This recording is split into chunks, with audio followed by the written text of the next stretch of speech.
Eh bien, on va devoir parler d'un cas particulier, lapin-culture. Ouais, lapin-culture qu'a pu faire notre cher Jack Portaport à Anna. Enfin, Violette dit Anna de Nemours. Parce que il l'a fait qu'elle ne retienne même plus la douleur. Ouais, à ce point-là. Pour se permettre, encore une fois, comme j'avais pu le dire il y a quelques jours, la mutiler.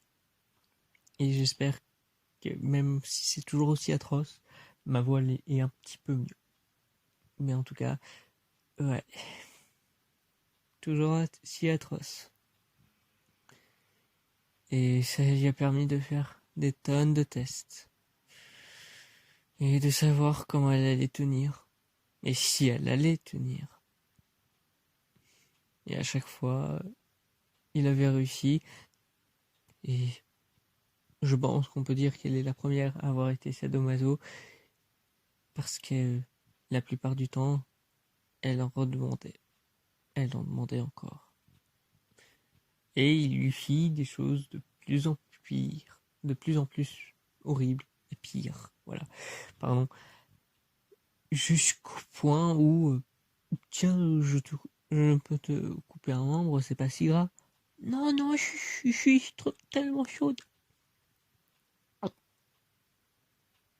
Et pour quelle raison? Qu'est-ce qu'il en faisait? Il les conservait pour les manger plus tard,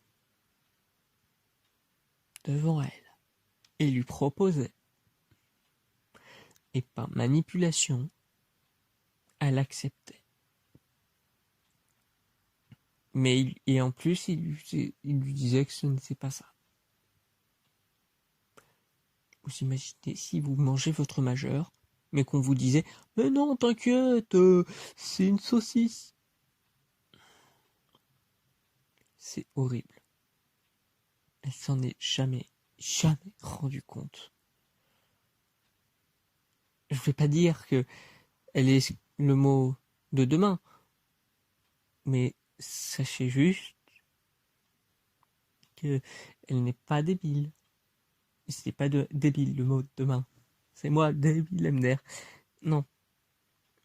Le truc important à savoir là, c'est le fait que à un moment, il a fait le test ultime, qui paraîtrait très cartoon, mais sachez juste que même si la voix est peut-être plus confortable clin d'œil qu'hier et les autres jours, ça sera toujours aussi horrible.